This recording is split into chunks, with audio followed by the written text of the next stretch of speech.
Nope, it's coming. Now we're here. Hey, good morning, everybody.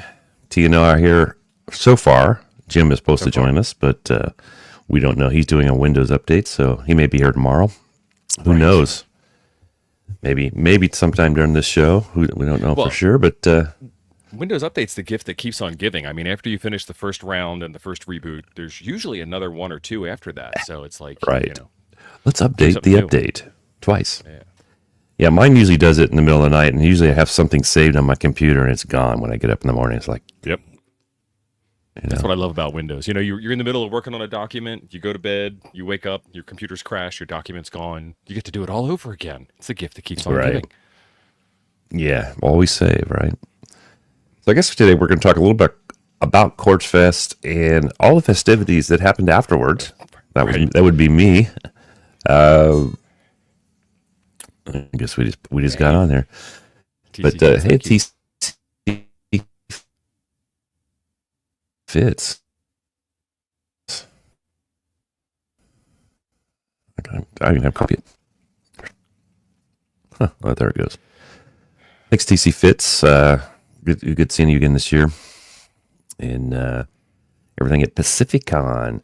So Tino, and I, and let's see, Javi was there.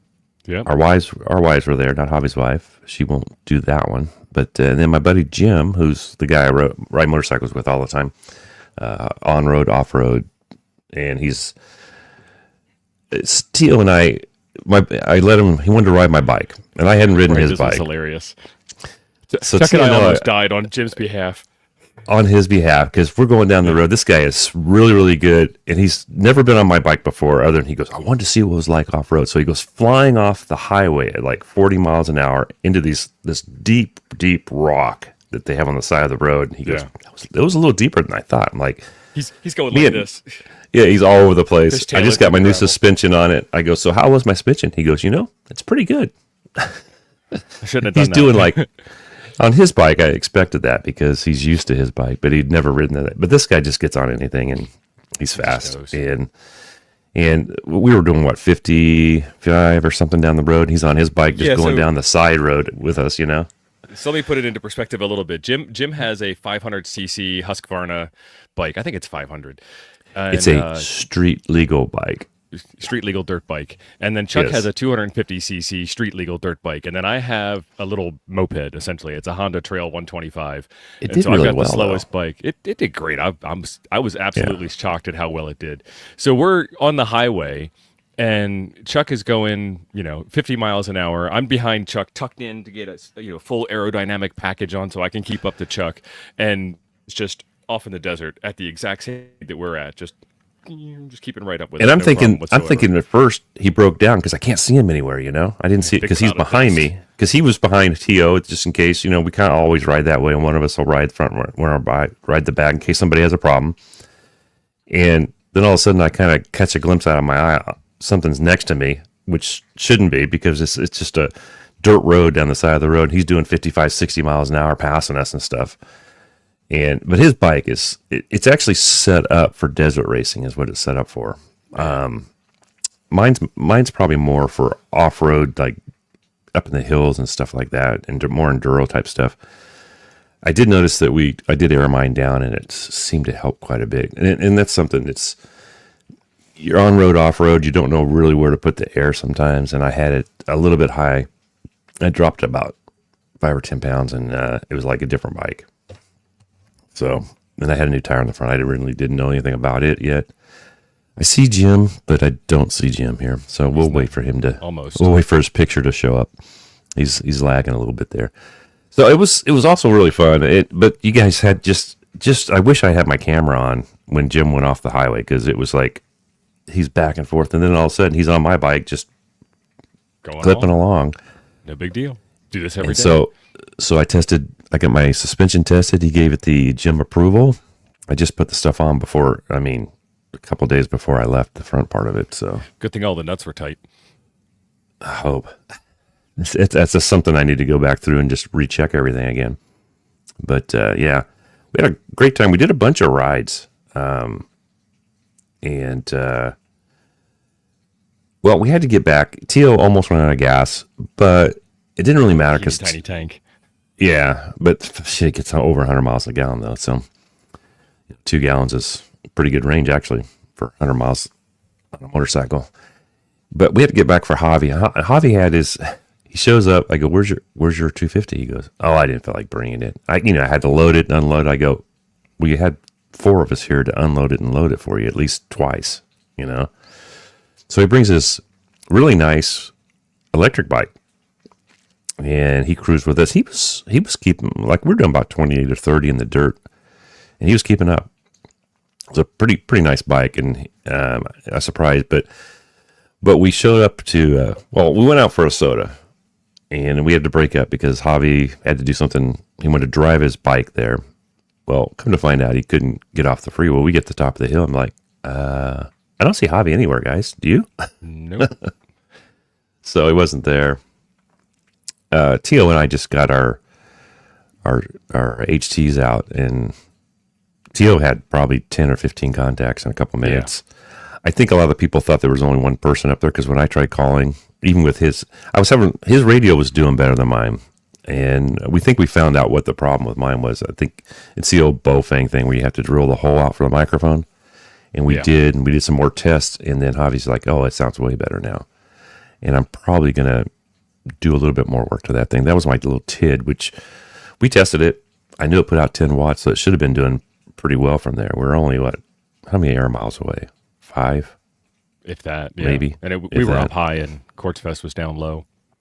So we got it. We did do that, and so we got back just to check on Javi. And I guess he was going to go do it later, but I think he ended up leaving a day before, right? That he was planning. He left the same day I did, or you're talking about just for soda? I thought he was going to go do this soda again. I don't know if Jim's ready. I'll let him click himself in. It looks like he's still working on stuff. But really good time. Had a lot of classes. And, well, tell them about our windstorm there, Tio. I mean, it was crazy. That changed a lot of things. Yeah, I want to say it was it was like Monday or Tuesday, 50 Monday mile an hour Tuesday. Gust windstorm. And Yes, everybody just went inside their trailers and hunkered down. And they had a POTA class that they were giving. And it was supposed to be like in person at one of the event areas. And instead they all just did it over 2-meter simplex from inside their campers, because you couldn't hear anybody if you were standing outside, and it's cold and it's 50 miles an hour wind, and it's like, nope. And that was one of the ones I wanted. That was one of the ones I wanted to go to see what this gal had. And Javi felt bad for her because hams were hams, and everything she said, somebody had a counter to. I didn't listen to it. I think we were actually. I might have been out with Jim at the RV show or something when it actually happened, since it was so windy. Actually, that's where I was, because I remember it getting windy there. And Javi felt really bad for the gal because, hams being hams. I don't want to give the class, but I can do it better than you, right? Right. I can tell you everything you're saying wrong.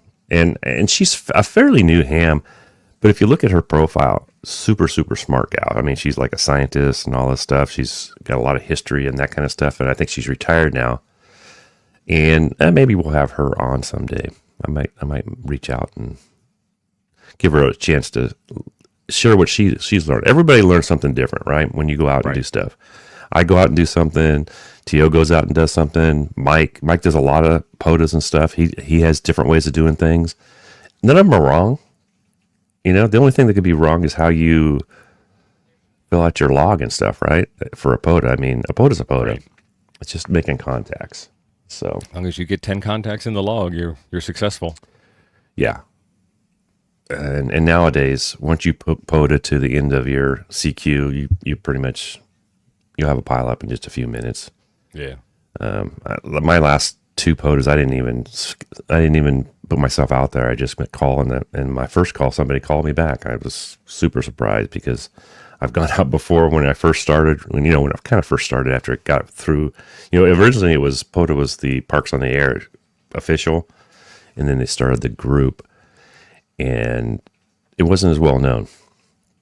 And you put that out there, and you're lucky to get your 10 sometimes at the beginning. For me, I didn't do a whole lot back then, but it was kind of nice I think But people yeah, out there, you call CQ POTA and you don't get stuck in a rag chew listening to somebody complain about something you didn't want to talk about true. in the first place.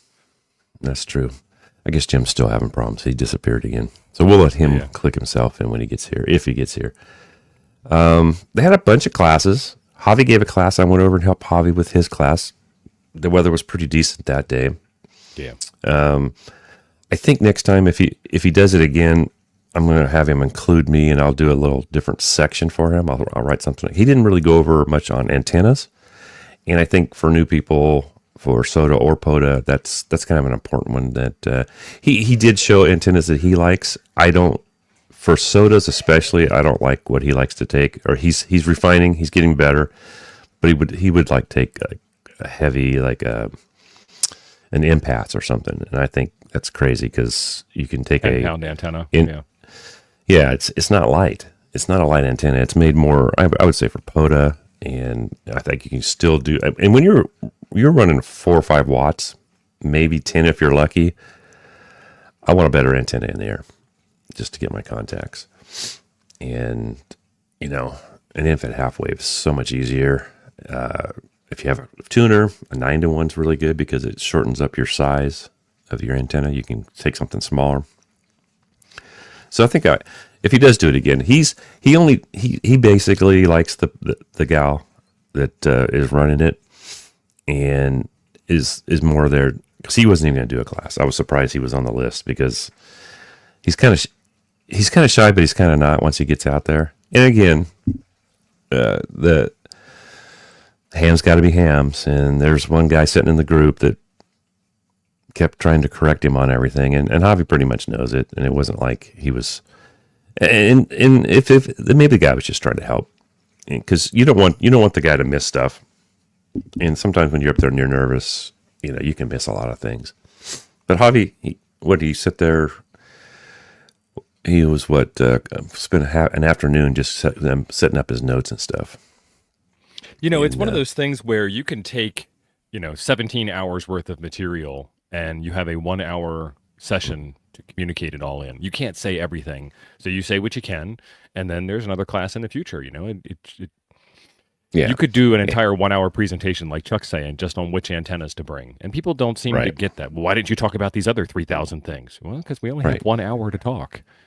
And that was just my observation, because you guys know me, I'm an antenna guy anyhow. Sorry with that, I like antennas, and I do think that's one of your best ways of, especially on a Soda, when you're running, most of the time, if you're lucky, you're running 20 watts, right? And except for sometimes like a drive up or something. I mean, Javi was doing dipoles there for a while, but he didn't really bring that up at all. And that was something I would have more agreed with taking, because he's got a really nice small dipole that I think he bought it down in Yuma at the Hamfest. So, and then I went to one of the classes I went to was I thought it was for these bad boys here, something on Meshtastic. It was mesh, but it was Arden mesh, and it didn't say anywhere in the thing that was Arden when he started. I think he surprised a lot of people. But I'm sitting there and he's showing me the super mesh, and it looks like a router to me. And then I'm like, well, that's different. I've never seen one of those used for Meshtastic, And then I end up finding out that the guy sitting next to me, he's from Sacramento, and we've talked on mesh from the day that I went out. He was one of the guys that I talked to on their Meshtastic site.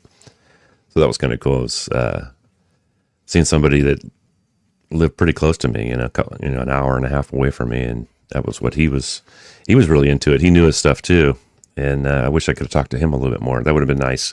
He seemed to, and this guy was given other. I think he gave Meshtastic stuff, and that's just, I assume that all the stuff he was doing was Meshtastic, but it wasn't. But if you're into Arden, he probably had some good stuff for you. And you could tell it was like probably his first time giving a class or something. He was a little disorganized as far as he was starting at the end, and then somebody goes, could you please start at the beginning? Because I don't know anything about what you're talking about. And that just, And that's the way, I might do the same thing with antennas sometime, talking to somebody and not realizing that not everybody was where you were. But what other classes did we see there? Did you see any of the classes? I had a cast iron cooking festival. That was pretty cool. Oh, I didn't get a chance to check that out. And there's some non-ham related stuff out there also to keep everybody They had interested. crocheting or something for Yeah. for people that want to do that kind of stuff. And then for me, it's just an excuse to go out and boondock in the desert. So camping without electric, without water, without black lines, gray lines, going somewhere. See how long it can last. It's pretty close to modern day survival camping for older people, because a lot of us don't like to just go out with nothing on our backs and hope to live for a week. Yeah. So my wife and I don't know if you guys know the story, but we did find out how long we could last in the desert and on the side of the road. My motorhome broke down. I pulled off. I get this warning that one of my jacks is going down, and I don't understand that. I still don't understand what happened there. So I pull over. I have to dump basically my suspension, and then I can hit reload, so it puts it up by itself, right? I can't get any air back into my air brakes. I have a diesel pusher, an older 2002, and I can't get any air back. Well, unfortunately, when you can't get air back, fortunately and unfortunately, with air brakes, when you lose all your air, they lock up. And hopefully you're already stopped when that happens, but because it just locks it locks the rear brakes, what I understand. So I can't move my rig, and it was late enough that afternoon. We didn't leave till I think I left around noon, so we were about 3 hours. And by that time, I can't get a tow. And if you guys getting a tow for your car or your pickup or something like that's pretty easy. Try getting one for a 32-foot motorhome with a trailer on the back of it. Yeah, you got to be 20,000 pounds easy. Yeah, it says 24 something. Yeah, is max gross vehicle, and I'm probably pushing it. I'm probably instead of 100 gallons of water, I'm probably running about 80 at the time, maybe, because I was able to get rid of a little gray water. We got a new member, Chuck. Moldy Lasagna just showed up. KD9. Well, Moldy. Wow. Awesome. Welcome. And thanks for being a member. I think that's what that is, right? Cybertruck couldn't tow that motorhome.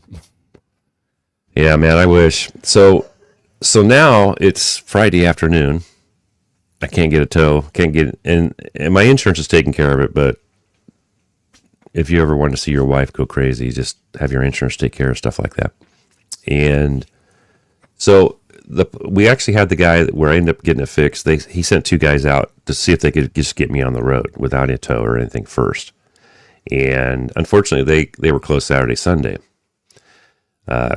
Really good place. Wagner RV, if you guys are ever in the 29 Palms area, you need somebody to do something right away. I called another place, a big time place, down the road. Oh, we can't even look at you for 2 months.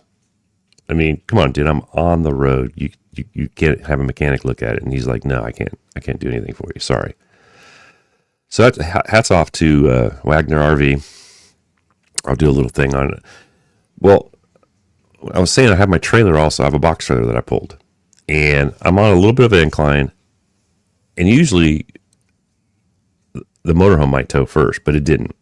My trailer had to get towed. And luckily, they were still open when he towed it because they locked it up for me. And so this young guy shows up. He goes, "Wow, I've never done one of these before." But he's all ambitious. He's ready to do anything. Yeah, well, I'm there because I go, well, he goes, "I'm not sure how I'm going to get it back yet, so I can hook up." I go, "Well, do you have dollies?" And he's like, "Oh yeah, I got dollies." He goes, "Oh, I know what we'll do." So he hooks the dollies up, takes this How did he nice hook tow these truck. dollies up, though? So dollies come in pieces. You have a wheel, and then a wheel and a wheel, and they're all hooked into these square These aluminum. normally go underneath of your tires. Right. To lift So your car. yeah, you'll put, like, say you have a rear wheel drive and you can't tow it, so he'll lift the front up, but he'll put the back on dollies and lifts them up, and he can lift them up.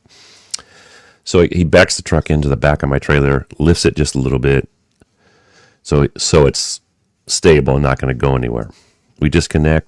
He brings it down. Boom, connects it up. I got all that on video. I'm going to put a video out on that, and I gave the guy. Now, And then the guys show up. And then the night before, because my brakes are locked up, this thing is on the ground because I have airbags. And that's how when you first get to the campsite, you just hit a button, everything goes, and it lowers about 4 inches.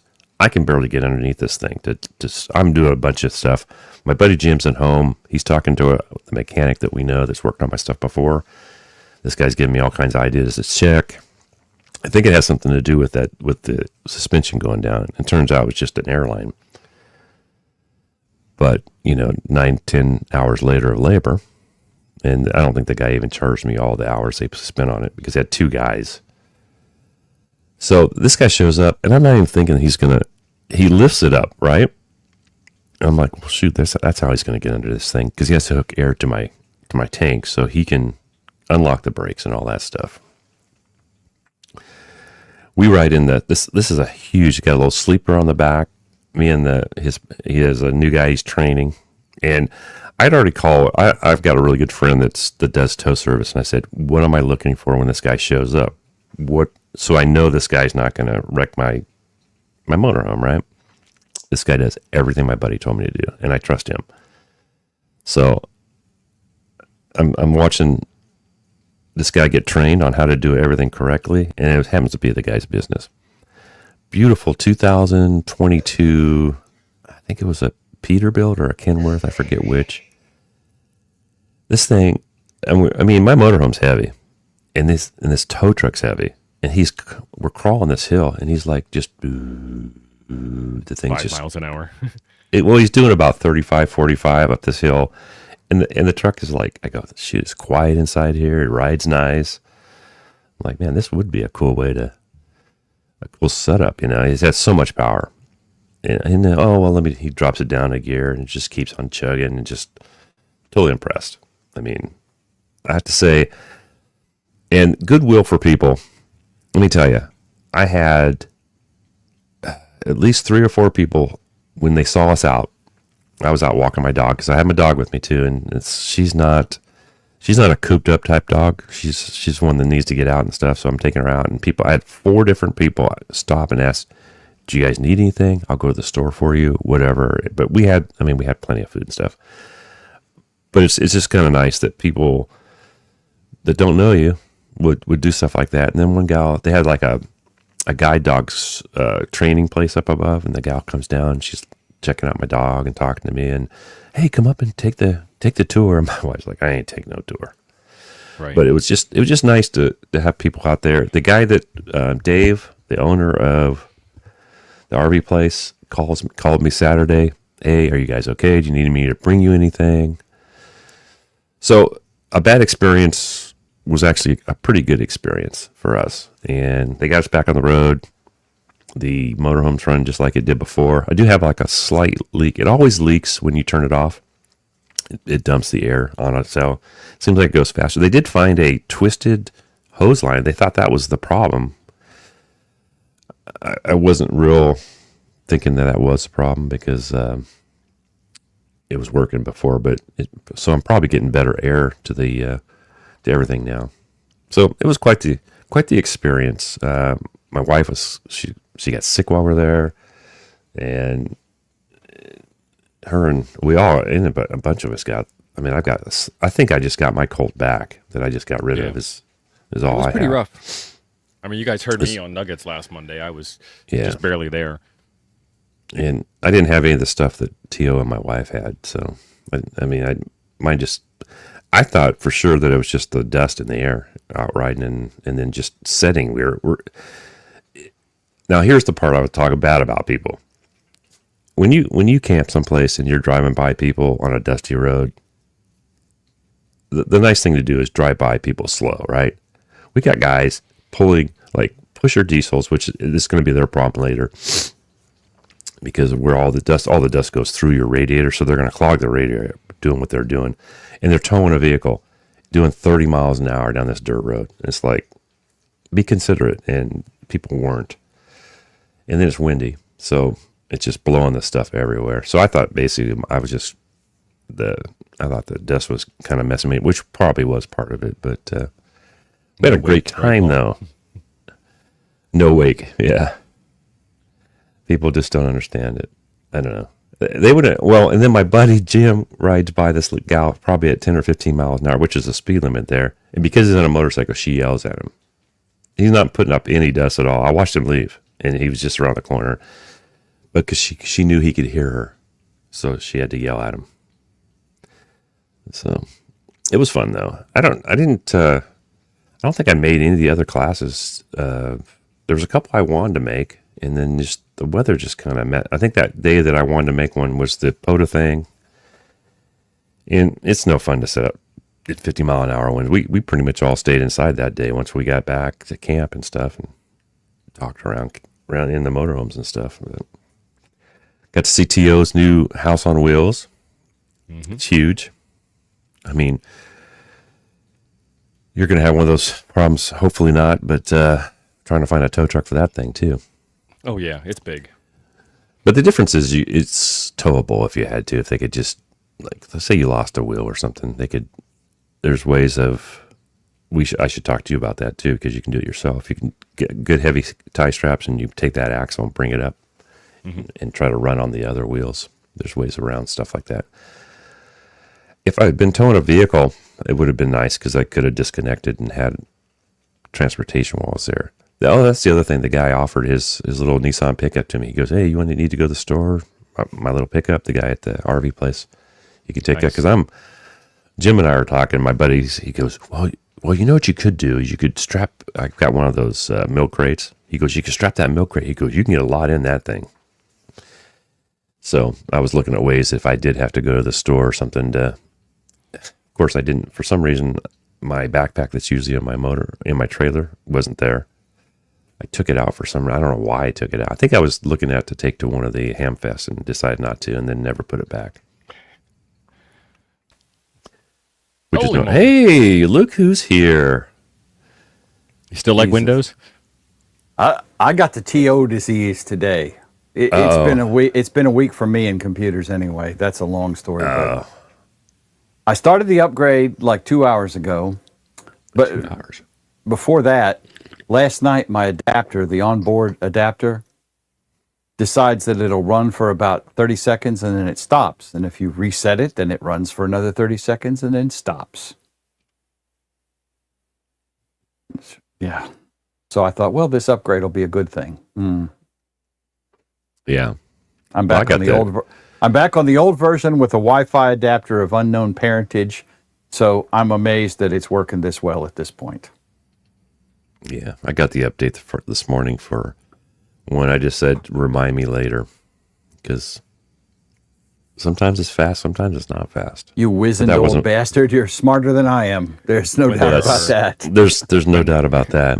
I mean, when there are more bugs than there is operating system, that's how it takes so long. Right, man. So I'm wearing 74 today. This is one of our stations that we have. We have 73, which works out good for ham radio, and 74. Yeah, and they've actually just reopened this one. So there's still a bunch of stuff in my motorhome I got home last night and it was raining, and I'm like, do I want to try and park? Because I have specific places to park things, and I did, because otherwise, my neighbor for some reason has something in his driveway and his truck's parked out in the street kind of, so I can't get in close, and just maneuvering, because I'm at the end of the street, and just trying to maneuver with an extra 8 feet at the end of the street is not enough when you have 32 feet and then 16 feet behind you plus a tongue. So I just get my raincoat on and I power through it, Get Kathy to help me as long as she could, which didn't help her any, but you're going to say something there, Jimbo? Sorry. Oh, I got a fire department ball cap somewhere around here. Our main station was 51, believe it or not. 51, yeah. 51, 51. Yeah, that's what I said, 51. 51. Yeah, 51. Like 50 Cent. Look who's up, Mr. Adam Dennis. It's a little early for Dennis. I mean, holy from crap. NorCal. It is. Well, it's 7:30 now. I mean, shoot.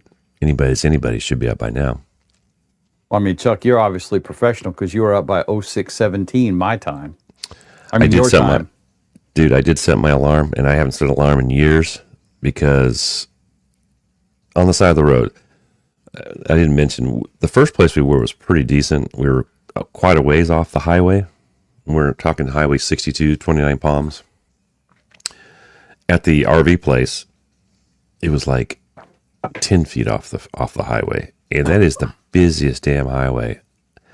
Plus, they have King of the Hammers this weekend. I've guys, if ever check that out, it's pretty awesome. King of the Hammers is rock crawling and racing across the desert all in one. And when I say rock crawling, I rock crawl in my rig. These guys are wide open up the rock crawling. So see if you're interested in anything like off-roading and stuff, check the King of the Hammers out. I think it must be this weekend. I kept seeing all these rigs going down the road, and I'm like, oh, it must be King of the Hammer, because I knew I was in the area. I've been to it before.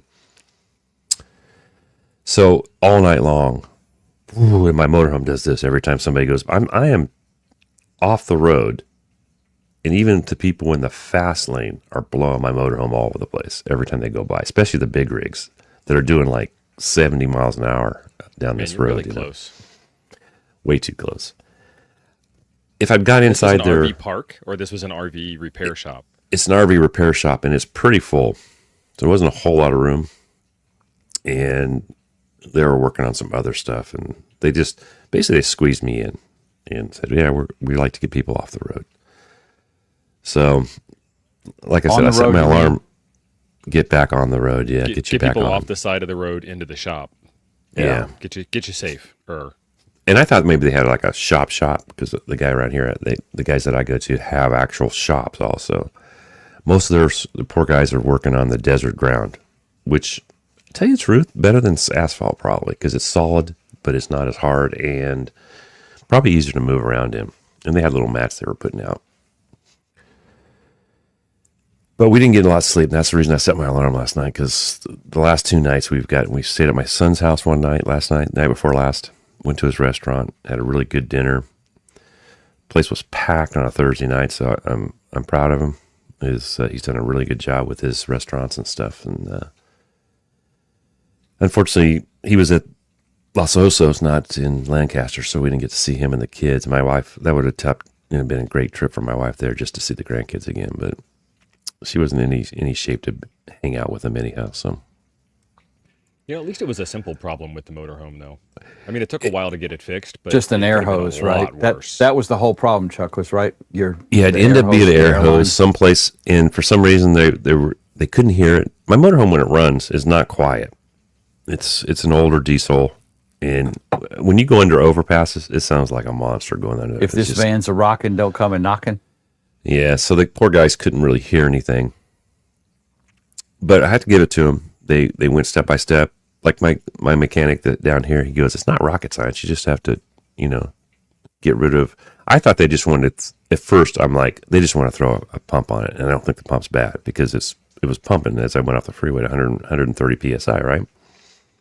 And then we thought maybe it was the dryer. Well, those two things are $800, over $1,000. And I'm like, oh my God, what's this bill going to be, And it turns out a $90 hose and a $40 clamp for the muffler, which the muffler shop kind of hosed us on that, because I just got through buying one for a friend here at the firehouse for $10, same thing. But hey, you got me on the road, I don't care. And it's fixed. So what is our buddy John said Adam Dennis? Oh, Adam Dennis is he said he imagines a lawnmower, but more like a Harley with no pipes. Yeah, it's not that bad. Not that bad. There's just a lot. It's just one of the the older diesels make more. They're louder all the time. I mean, nowadays diesels sound like gas motors. You can't even tell they're running sometimes. Right. Neither one of my diesels are like that. I imagine your motorhome sounded like the fire truck. I mean, yeah, you fired that thing up, you couldn't hear nothing when it was running. Yeah.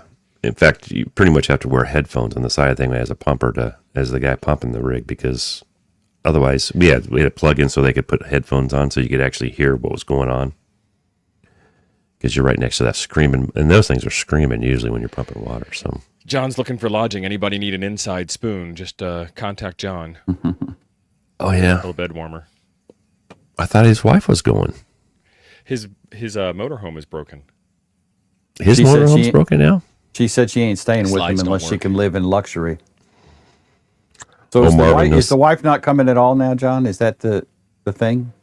Probably not. So Marvin, I have a Cummins 5.9, basically like what comes in the earlier Dodge pickups. It's like 340 horse. It's got a little tuner on it. The thing runs great.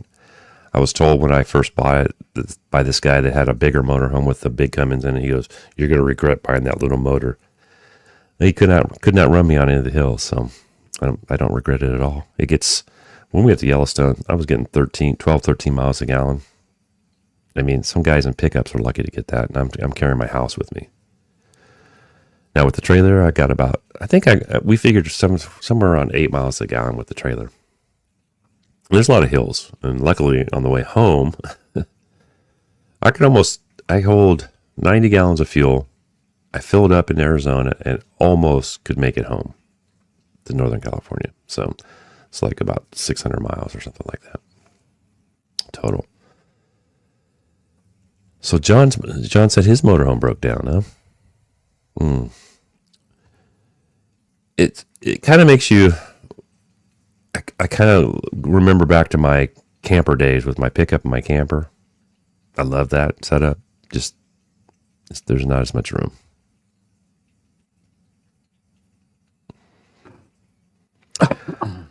Let's try sitting next to a grand villa with an 8V71. 8V, that's probably like a two-stroke.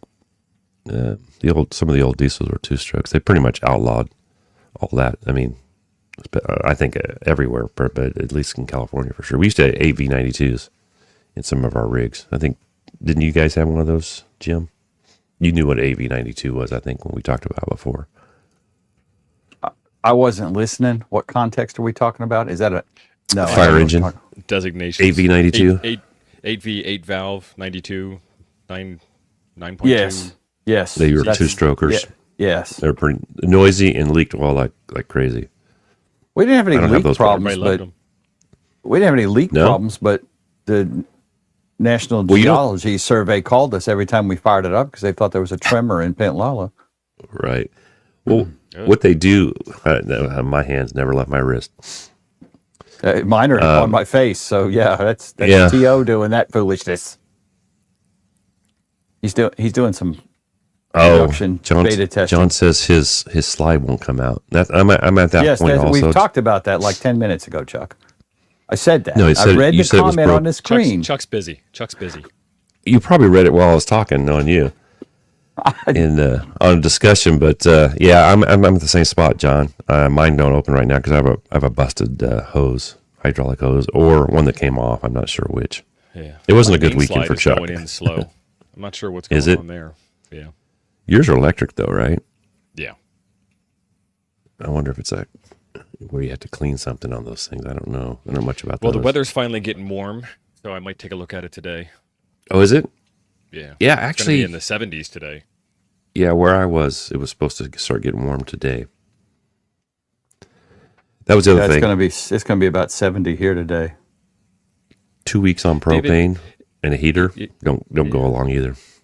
If you've I got like if you've got the ability to not have slides, if the floor plan makes sense without them and it's comfortable, don't get slides. You know, it's like anything. You know, don't get any extra features because they're just extra things that can break.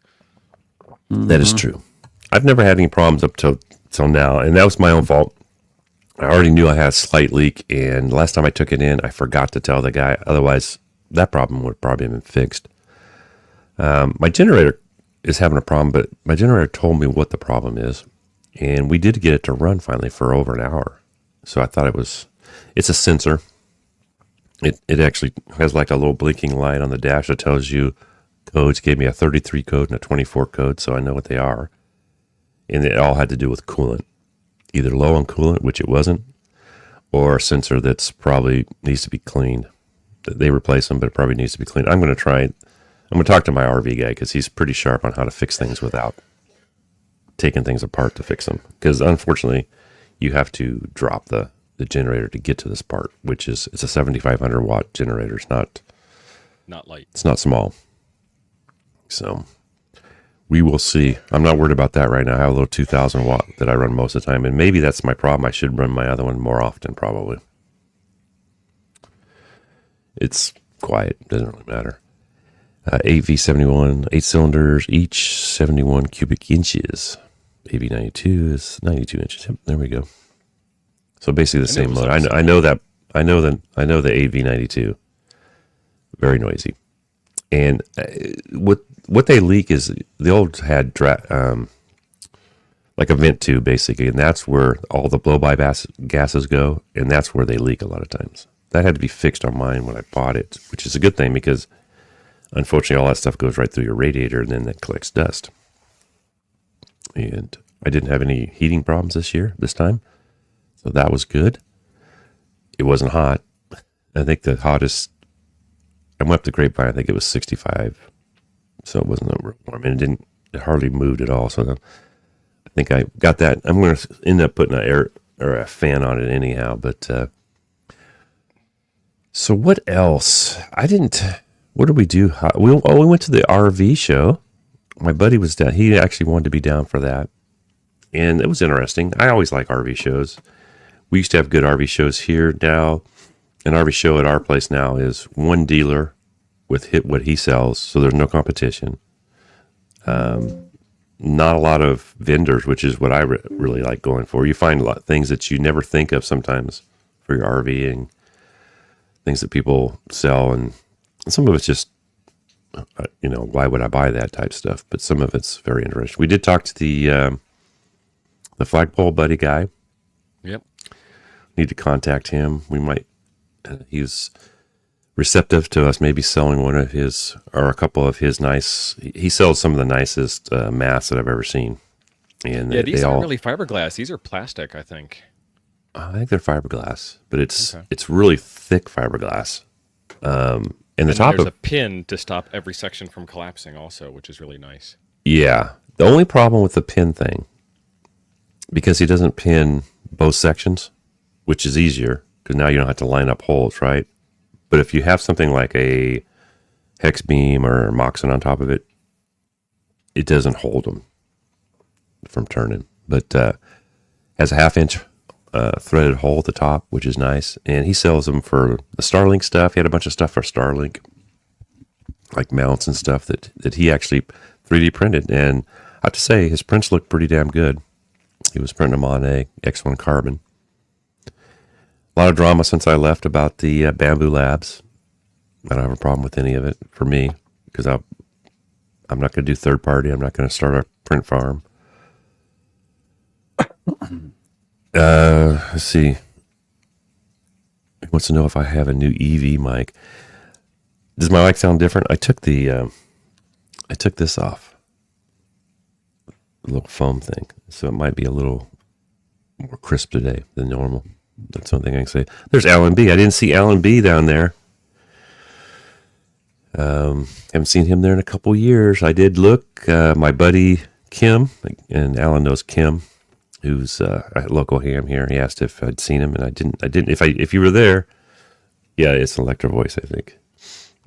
It's not the one that the DX Commander has. It's the one below him. I don't make his bank, so I had to go a little cheaper. Weather was so cold. Oh, he was there. Alan was there. Dang it. I missed you. I meant to go out and look where you usually can, see if you were there. Sorry about that, Andy, or Alan. He didn't give his, I didn't see him on the list for, he was last time I saw him there, he was doing the antenna launchers, the air pressure ones. He makes some high quality ones, really nice. So, sorry I missed you, Alan. There this year. It did, and I'm wondering if the weather had something to do with it, because it was supposed to be colder than, it was about, I'd say average of 10 to 15 degrees cooler this year than normal. Last year it rained, but it was warmer. I mean, I don't think I even ran my heater last year. It was just me though. Once last year. Yeah. Oh, Matt says you're a little overdriven, and you might be just a skosh. You sound good, but really? you're hot. You're making me tingle, Chuck. I know. Well, it was adjusted for the other one. Is that better? Yeah, so it wasn't the Yeah. Quartzfest itself was low in attendance. It was the Quartz concert area was kind of empty. Except the day we got there. Yeah, The day you I got the there, day it before was I got there. yeah. There was another group of people there, and they were I don't know what I don't remember what the group was, but they had actually the section that we camped in last year. They had pretty much taken all of that.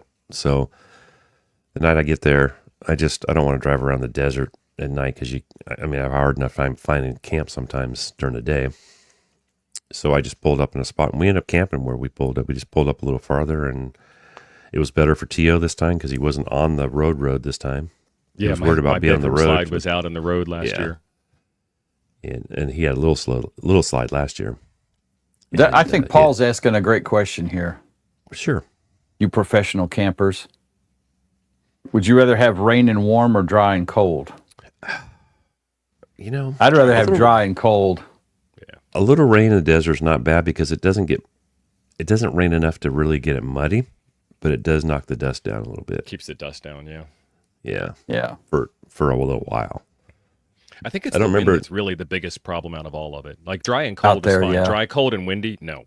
Yeah, rain and windy's warm the is worst fine. thing. Rainy, warm, and windy, no. Like before we had our latest snowmageddon here 3 weeks ago, it had been raining several days, but it was like 38, 39 degrees. So it was absolutely 100% as miserable as it could possibly be because it was raining and not snow. So it was just, the humidity was like 1,000% with 38-degree temperature, which I think is worse than any of it. The worst thing for rain in snow, the desert, though, I welcomed the snow because it dried it out. if it rains a lot, you can get flash floods. And Yes. That's not a nice thing in the desert. I mean, Nope. and we were camped by one of the little creek beds when they get enough rain to have a creek. So we weren't too far from that, which is kind of like where everybody kind of backs up to those usually. And it's a good spot for hooking up antenna because it's out of the way because there's usually a little tree right.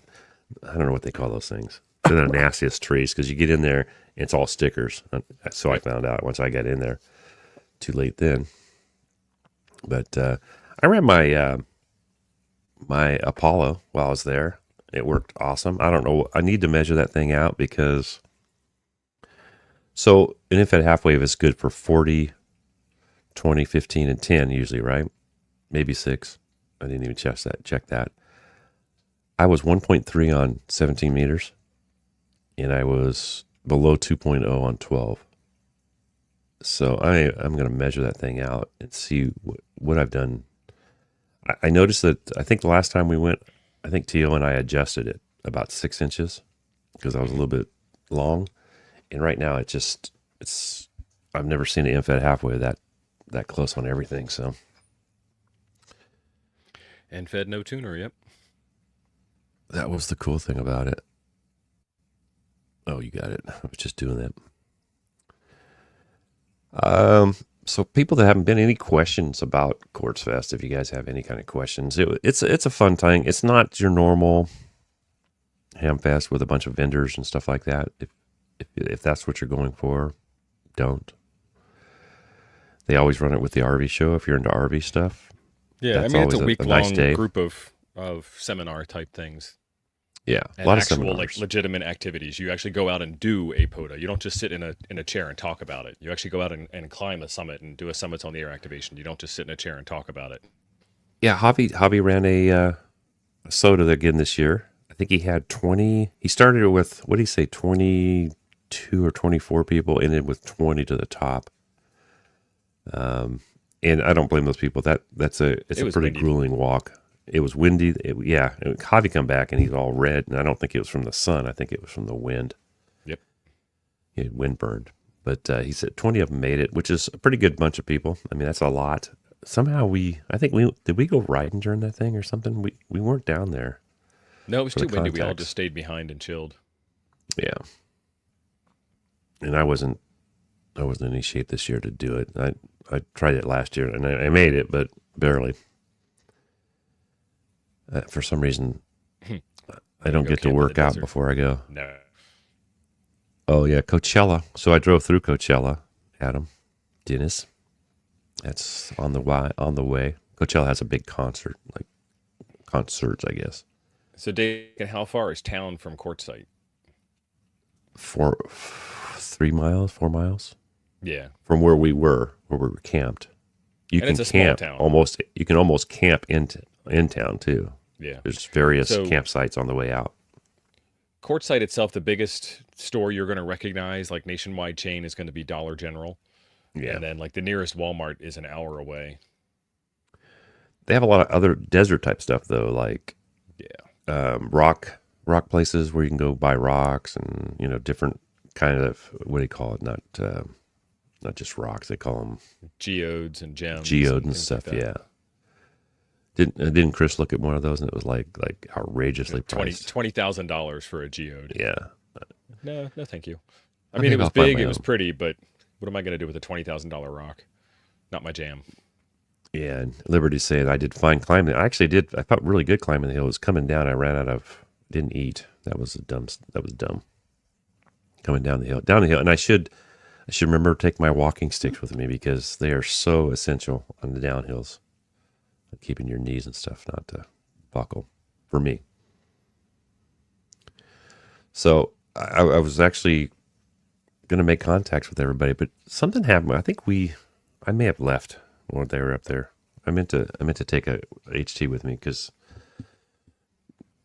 I mean, I'm sure they had no problems making contacts because there's 500-600 hams down there that are willing to call back to you.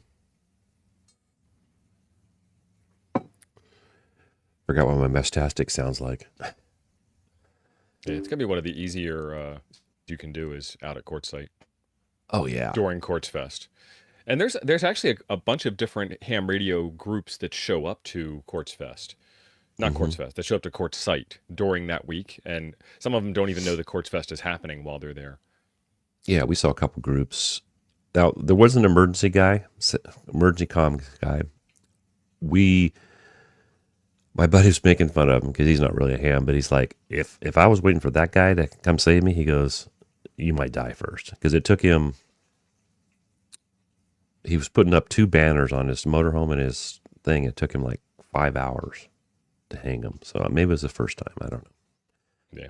It was actually the guy that we had talked to last year with the dipole with the, instead of being linked, he had, I forget the word. What was it, Tio? Remember he had Trapped. He was a trap dipole. Yeah, it was actually So you don't have to pretty disconnect interesting. it. Yeah, pretty interesting setup he had. Yeah. He had that up again this year. Not very well though. It's like the wind must have messed It with was him. windy. Yeah. So Doc Brad's got a question for us. What was the dust situation like out there at Quartzfest, and how or what did you do to deal with it regarding your RV? Thank you, Doc, for the super chat. Thanks, and the Doc. question. Dust was a Dusty. lot. Yeah, it was very dusty. You just kind of live your way through it and clean up afterwards, re-oil Yeah, things and sweep the dust away.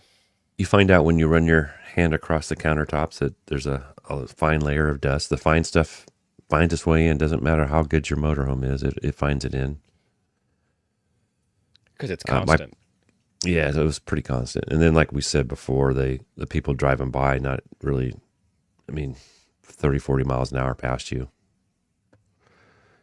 blowing up the dust. We actually were pretty good because most of the dust blew either straight down away from us or kind of away. So we didn't get a whole lot of people. Unfortunately for us, we didn't have a lot of the dust blowing, except for when they were like in line with us. Down the road curved behind us, and when they were down there, the dust would come over us.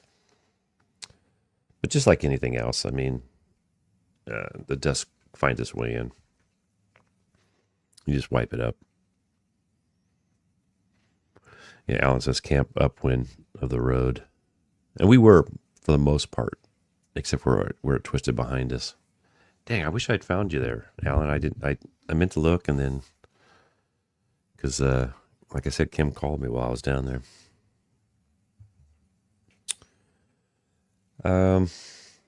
Yeah, the wind was not the best thing there. That was not good.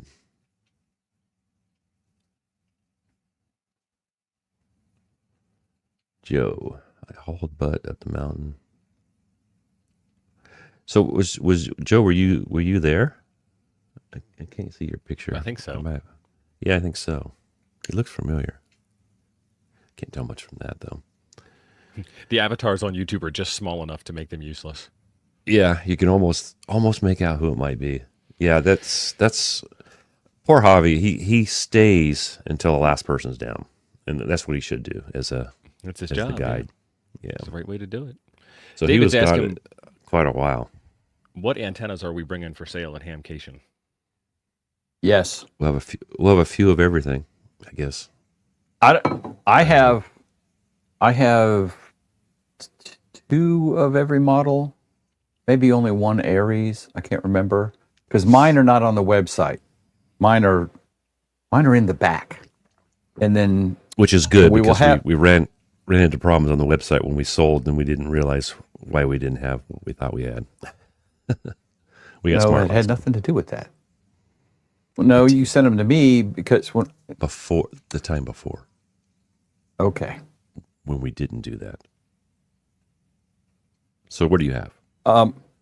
So I think I have two of everything except Aries. I think I have only one Aries. Okay. And we're bringing a couple of demonstrator models that we'll be using at the POTA meetup You have to find for our testing. I'm bringing mine. I think have a real Poseidon, not a upgraded Kronos I prototype. do, but I got to find it. It's same problem. It's probably at your house for all I know. It's with Ape's battery from Huntsville.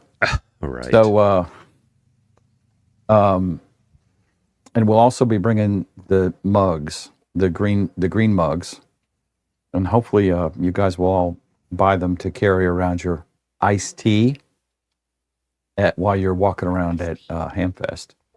Iced tea. Look at Don. Always the snide remarks. And I don't know what Don is saying because I'm not looking at that. I was downloading some drivers. The other thing is, Chuck, are you going to bring any? Are you bringing a bag of antennas with you? Right, Scott? I can. I've actually got a bunch boxed up right now for Quartzfest. We just had a couple guys that were interested, and I didn't have them on me at the time, and then we never hooked back up. But yeah, I can bring a few. We'll have our new choke kits for sale as well. The choke kits. Oh, yeah. Yes, I forgot those, Steve. That's right. The choke kits will be there. That's Yep. something new for us. Yeah. So Saturday we will be set up out in the RV flea market area. I don't know what the official word is. And that will be at my truck, gray F-150, and we'll have the car flag on a mast of some sort flying high. So just look for that. And I'll be running the Saturday show next weekend from there while the boys are wandering around talking to the people. So Liberty hasn't been that's around. where all the stuff will be. Yeah, so sizzle up these choke kits. What are these choke kits all about? The choke kits are, I think I don't know. They're It's about CMC 8 by here chokes. 'cause, yeah, They're SO 240 or SO. I think they're 240s. 240, 40, 43s, right? I think Yes, so. they're 240s. They're 240s. I They're know 240s, that. but they're mixed 31. Mixed Oh, 31. they're mixed 31. Okay. Yeah, 31. Yeah, Okay. that's true. So and the ones with I think did you have a final picture for yesterday the other day? But they're wrapped with coax. So and then they have the heat shrink around that. They come with SO239 and a PL. Was it PL 259. Yeah. So they're inline connectors. They're inline, not like a lot of places will sell you with the wrong fitting on one side. So you with put these PLs inline. on both sides, yeah. Yeah. Yeah. I always hate that. So these are inline, and something that we recommend on all of our antennas, especially if you only have one, to put it onto the antenna side. If you have two, put one on both sides.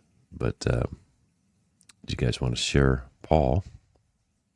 Yeah, Paul's got a question for us. He's got a Wolf River Coils Silver Bullet Platinum 1000 with a 204-inch whip, and he's trying to figure out what the best way to get that thing tuned is. So I guess it depends on what you consider an SWR meter. and how good of a tuner you are. You can tune it purely by ear and the SWR meter the radio, but it's not easy to you first go to a part where there's absolutely no noise, no signals, no nothing on the band, and then you move the coil until you get the loudest amount of background noise, and that gets you really, really close to probably 2.5 to 1 SWR, and then from there you can look at your meter on your radio and tune it all the way in. And there's a couple of techniques. I've got a couple of videos for doing that. If you message me on the Discord, I'll get you some links for it. But the VNA is going to be helpful because most VNAs will tell you where the antenna is currently resonant, and then you can move it to where you want it to be resonant, and you don't have to key up the transmitter or anything like that. You can just do it all with a nice graph display in front of you. You can also do that same exact thing on the Rig Expert. Not trying to be a jerk, just saying you can do that same thing live on the Rig Expert without a transmitter at all. So yeah.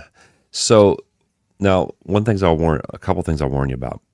You go out and do a POTA where it's really quiet. That adjusting the noise thing may not work, because I've run into that. Might not be enough noise in the area. Yeah. Not enough noise change to actually get it close. Now, if you're running any of the high bands, get rid of the silver bullet. Just use the whip. The choke kits are not in the store. In person Not yet. at Hamcation. Yeah, and the second, if these go well, the second group will be in the store. And we just had these done up, and they're ready to go, and they are going to meet us at the show. So who was it that was asking about that? Paul. that was Marvin. So Paul. Are you talking about the choke kits? You're talking about the antenna. Yeah, Paul. The antenna.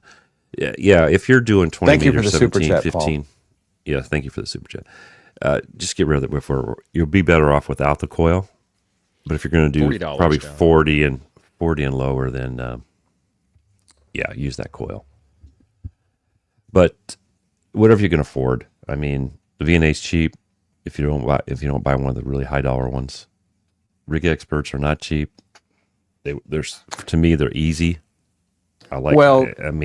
Easier for me to I'm just with go out Chuck in the field. And strangely enough, our favorite troll Don agrees with me and Chuck on this. Yeah. I think it's a hell of a lot easier to see outside. It's crazy talk. But the thing about, and Chuck is right, a Rig Expert is going to cost a little more than a VNA. Yeah, a lot more. Depending on which one you get. I've caught them on sale before. I think the Rig Expert Stick Pro was $350. Yes, that's more than a VNA, but that covers up to 600 megahertz. And if you go with the AA35, which is HF, if that's all you're interested in rig experting, that is not that much more than a VNA. And you get, in my opinion, a whole lot better capability. I think the best bang for your buck is this Comet. It's a CAA 500 Mark II. I didn't know you had that. 1.8 to 500. This thing, it's not as portable. It's heavy. The batteries, it looks kind of like the old, the one from... How much that cost, Chuck? MFJ. It looks like the MFJ one, but the batteries in this last a long time. So can you even get that now? Yeah, this one? This one you can. This thing works really good, and it does all the way to 500 megahertz. And if I was to buy one portable setup, this is probably the one I'd buy because it does so much. You have two different, like for the higher band, you have an in. That's the only thing that's weird. You need an adapter sometimes for your coax because it's an in. Is that the color screen on that, Charles? It is. Yeah, 400. DX Engineering has it. It's probably why. Yeah, I can't get to show. But yeah, it has a color screen. It also does the sweep like the other two. See, that's interesting because that has two ports. So that was one of Ape's. That's one of the Primate's complaints about the Rig Expert is it only has one port measurements. This one does too. I don't care, but typically it's all the ones. Let's see what it says. So one port is 300 to 500 megahertz, and the other one is 1.8 to 300. So Don, you're correct. And just to correct you a little bit, Jim, Don agrees with me a lot. He just hardly ever agrees with you. Shut up, you big stinky head. I'm just saying. Don, stinky am, head. am I lying, Don? Don, put it in the chat. I hope you get stuck in the desert again. Without your wife this time, though, so she doesn't have to suffer through that. I just wanted to be honest with the people that, very seldom do me Oh, and so Don Ape's not disagree. here, and you're the official jerk? Okay, thank you. Thank you very much. And I know I didn't upset you at all. I can tell. Children. See, I still Don got says, all my hair. Look. No, I can see a lot of See, it missing. there's geezers. It's the geezer convention there. Donald, are you coming to? Who's coming to Orlando? Raise your hand. Throw a 1 in the chat. Yep, throw a 1 if you're going to be there. We I really do. We're I gonna really have, do like this one. Oh, for $400. That's not a bad deal. I've Because it does used so mine much. on 1.2, my Rig Expert, but Uh-huh. I mean, I recognize that most people are not going to do that, and I caught it when they were closing out that model. So they when I knocked bought my knocked first like Rig Expert- $400 off the price at Gigaparts, and when Gigaparts has more than a 10% discount on anything, you should buy it. I bought mine. They weren't that expensive. When I first bought mine, I was still in CB. Unfortunately, otherwise I would have bought the next one up. And they weren't that expensive back then. Adam They've gone Dennis, up. you can with a tiny little front end and a way little teeny screen. These are grown-up man fingers, Dennis. Okay, I'm just saying. These are also Now, grown-up old man eyes. I have resorted to nano VNAs, but only for one thing. That's right. I can use them. It's just not my. It's not my tool to choose to go mess with an antenna out in the yard. You know. So this is my. I didn't come up with this design. I did come up with dipole this for 70 centimeters. This is for Mestastic. And they don't call it off center. He calls it something else, a linear or something or other. It's supposed to be really good antenna. I haven't really had a chance to test it yet. I came up with this guy came up with it. I came up with an easier way to build it, I think, and for cheaper. It uses 2 crimps in the middle here Don, to separate this thing. 3 days. Friday, Saturday, Sunday, Donald. And then it's all separated on the inside like that. It tunes out really nice. I just haven't checked. I haven't tested it yet. Somebody put Adam Dennis on timeout for being What is he being doing Disagreeing now? with Jim. for being insolent this morning. He's speaking truth and logic. Oh, Jim doesn't like it when truth and logic get in the way of his arguments. and the problem with Dennis's statement here is I've never paid $1,000 for Neither did I. Canadian analyzer. Neither did So, I. I don't know what he's talking $50. about. I paid $50 for my Nano VNA. That's the selling Yeah. point right there for me. I got mine free. And got 9 cents change back too, didn't you? Yep. Yo. He didn't even do it at a show. I think he bought it on his own. Yep. Yeah, the Rig Expert Yeah. screen is so much bigger than the Nano VNA screen. It's different though. So much Well, better. I tell you the truth, the color ones to there's me, less mine's information not on color. It's harder to read. I think the color ones in the sun. You know you can change the color, right? Is yours I don't know. literally I don't- only black and white? Yeah, mine's the original, dude. Okay. I want to say I paid $150 for it or something like that. It only does to 30 though, so it's only good for 10 and higher, 10 and lower. Yeah. And that one's I think about I've seen those like for $189 or $199 on sale. I think normally they're around $220, $230 for the 30 megahertz one. I also I don't have remember. Where's my? I mean, I wouldn't have bought the 1400 if it wasn't on a stupid closeout price, because I had no real need for 1.4 gigahertz. But I also have this one. It doesn't want to. It's basically a copy of the Sark. It's a Mini 60S. This thing actually Bluetooths to a Android tablet, and pretty nice when you hook it to Android tablet. I wouldn't say it's the most accurate. It's pretty close, but I bought it kind of to take out with me. I took it to Pacifica or Mount Pacifico when I went with Josh and the boys. Found out that Josh's infed half wave was not anywhere near where it should have been. I ran into the same problem before I went. It was a QRP guys, and I don't think they tell you all the adjusting you need to do to get it totally squared away. They get you in a ballpark. But any kind of, back to the tuning it, that is an easier way to tune that Wolf River. That's a long, he said 203 inches. What is that? 17 feet. Oh, maybe it is a 17. Yeah. I was thinking 102. Yeah. The 17 footer will get you a lot of stuff without the coil. So, and you'll be more efficient.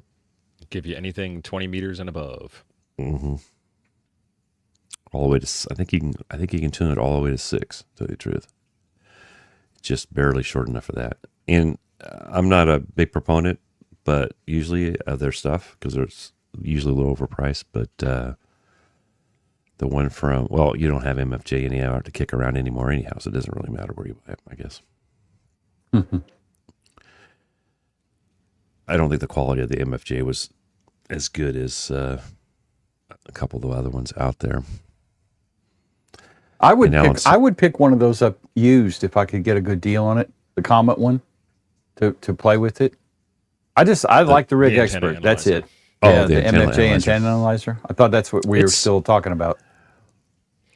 I went back to the Pay antenna attention guy. I was just trying to help. Trying to help him with this antenna. Trying to stay awake. Will Carr have a Delta loop? Probably. You know, Carr might bring a Delta loop that John sold to me last year at Dayton to play that's with. That's not a Delta. That's not a loop. Delta loop. No, it's not a Delta loop. That's a mag loop. Never mind. A mag loop. Don, Carl actually, will I've have already one if Chuck makes one. played See with if you it, can get Don. that part you need to get it fixed. Yeah, I need to have John look at it. And that was Don, kind I've of a already last played- minute thing as we were on our way out the door at Orlando or Dayton. Yeah. So Don, I've played with it. We're trying to do a multi-band one, kind of like the Poseidon, and wasn't happy with it. So we may have to do something different, a different setup for that. It was actually right off of a Poseidon setup, but I ran out of time. The weather's changed, and now probably this summer we'll play with it some more. Delta loops are actually really good. We may have to do a single band Delta loops because I don't know to set up a multi-band one. It's kind of hard. It's for one, it's the length and all that stuff. But multiple Delta loops are really good also. My buddy in the Green Mountain Maniac, he used to use one all the time that he hung from trees. Killed it into Europe, but he kills it into Europe anyhow because he's just across the pond, right? If he was doing it here and killing Europe, I would say like, wow. That's What all was the it way around that- the globe. Yeah, and John's bringing.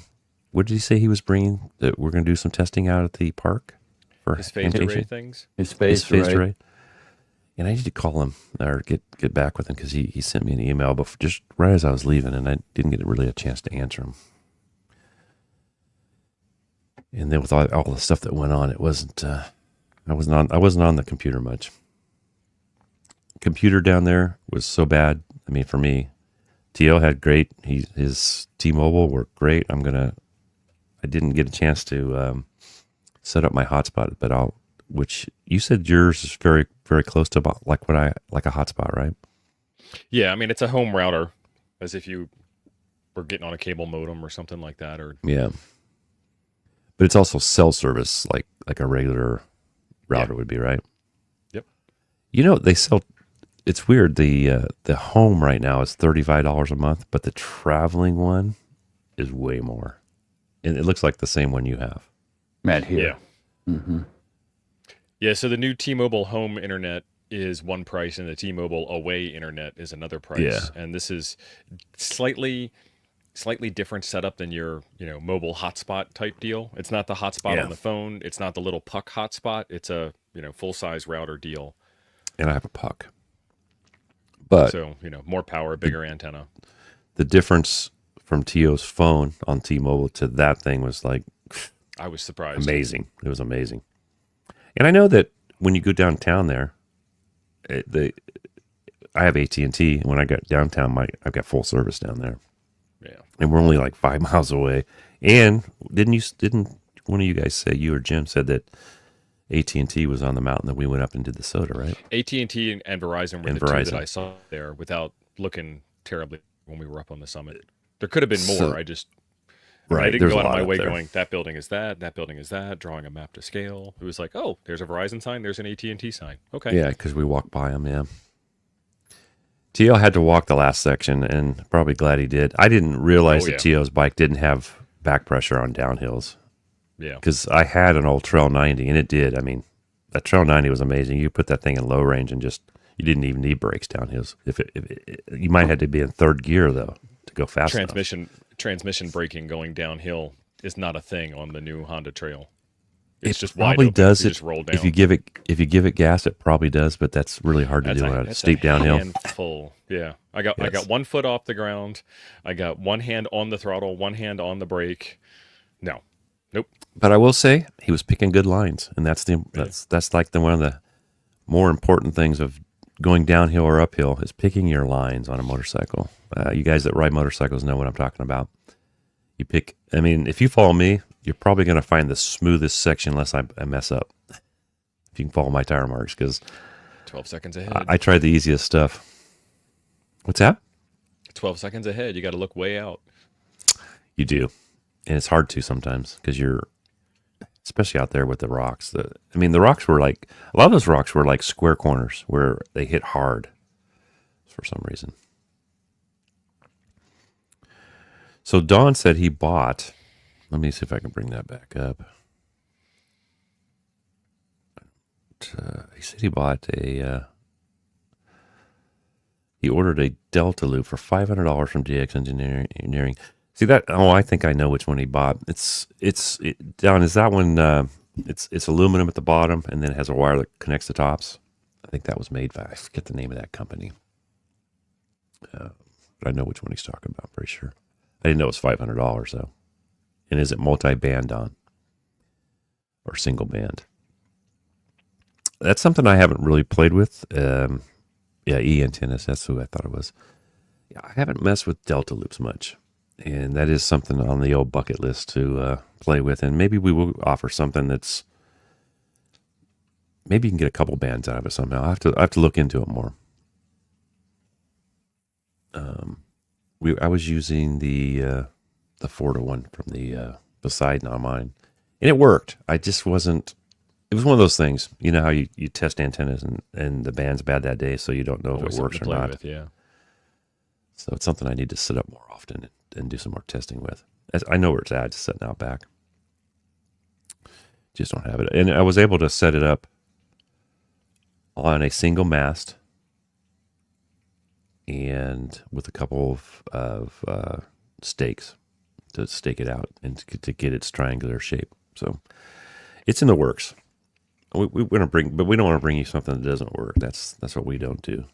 And we were all a little suspicious of the Poseidon to start with, other than it had a great reviews from the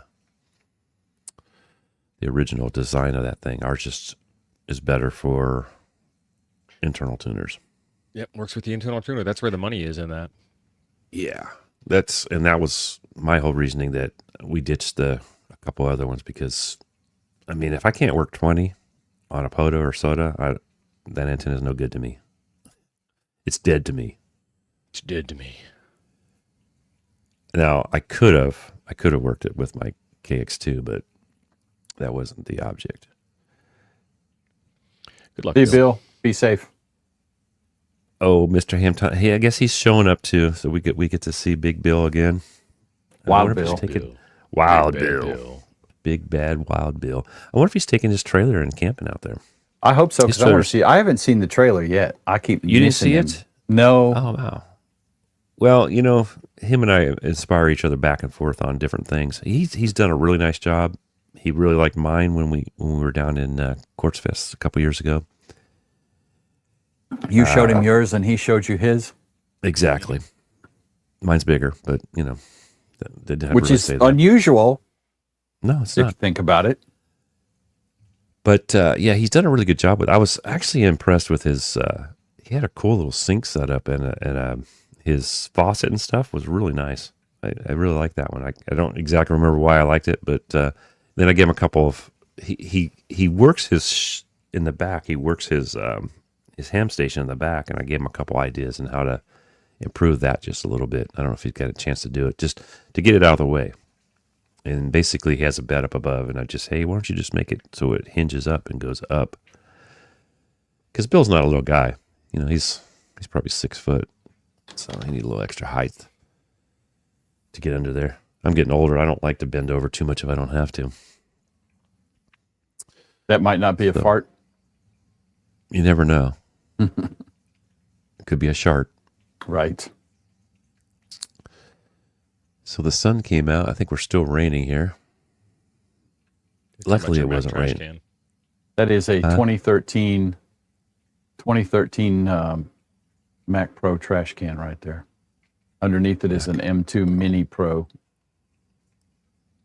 M2 Mini Pro. Is that that's an Apple also? Yeah, both of these are Macs, and then I've got a 2012 Mac Pro in the den. I've never seen a trash one before. Those little minis are supposedly pretty amazing.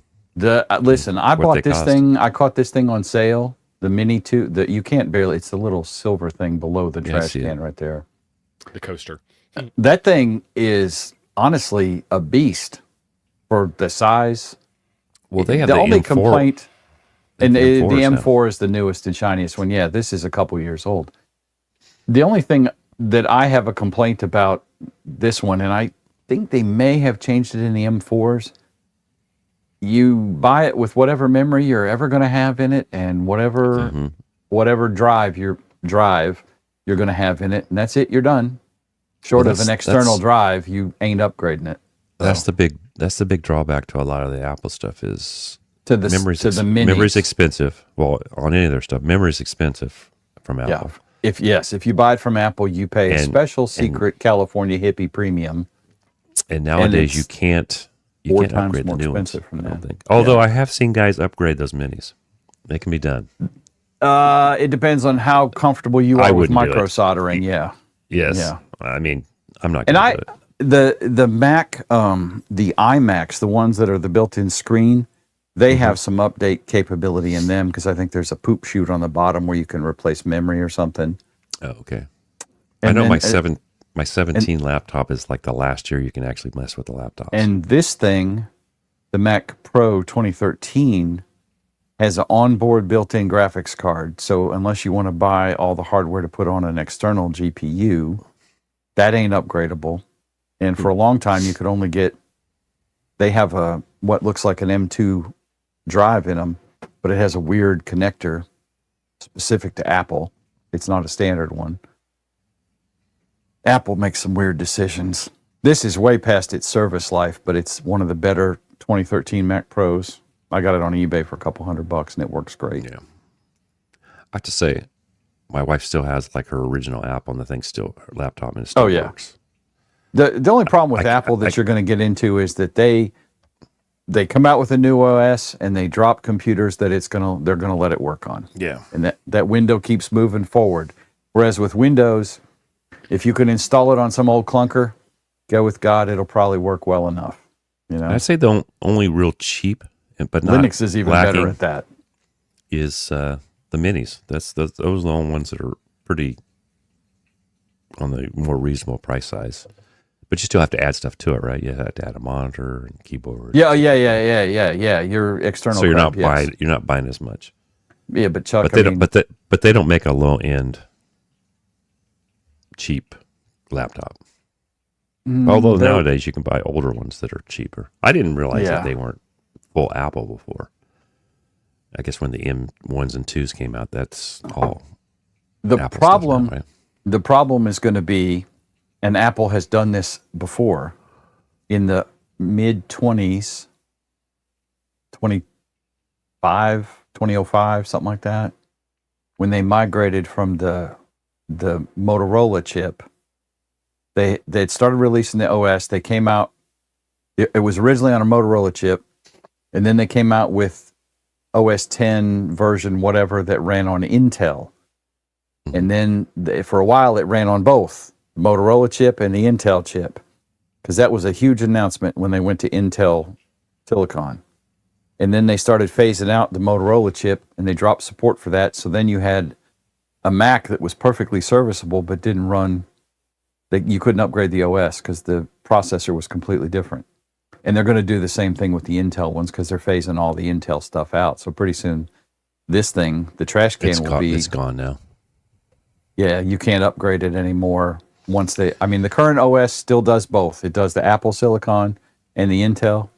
But in a year or two, you won't be able to upgrade the OS on So the Intel stuff. you can talk as much smack about Apple as you want, but what Tio told me is like a selling point. We both use DaVinci Resolve, and he says if you can buy DaVinci Resolve for Windows, it works fast, or you can buy an Apple and just pay the free one, get the free one, and it works just as fast, right? That's interesting. That's an artificial crap they have in DaVinci for some reason. I use Adobe Rush for all my stuff, and it runs like a scalded dog on Windows or Mac, either way. So yeah. And the time I tested my little laptop, I totally told Tio the wrong speed, and it was way faster than I thought it was. And my laptop's not high powered at all for an Apple. It's Chris Robinson, I cannot completely disagree with that argument, son. I will say that it's a very stable OS compared to Windows, and Tio and I will agree on that. Right. I just like that Mac OS stays out of your way. Pretty much, yeah. It does. I want to compute. But I mean, Chris is right. Apple bricks their own stuff just so they can sell you new stuff. And this guy's just silly. You're just silly. Hamstick. I mean, Hamstick, I'm comfortable using any Linux or Mac OS or Windows. Think of this way, Hamstick. What if you already had an Apple and now you're just way far ahead? Yep. Well, there's also in free a galaxy stuff. Way beyond. Did you ever use KDen Live, Tio? I'm not going to ask Chuck that because I know he didn't. Did it blow? Yep. Okay. What makes me feel good is Ape can't hardly handle DaVinci, and I can. You know what I'm saying? He's a computer guy. I'm not.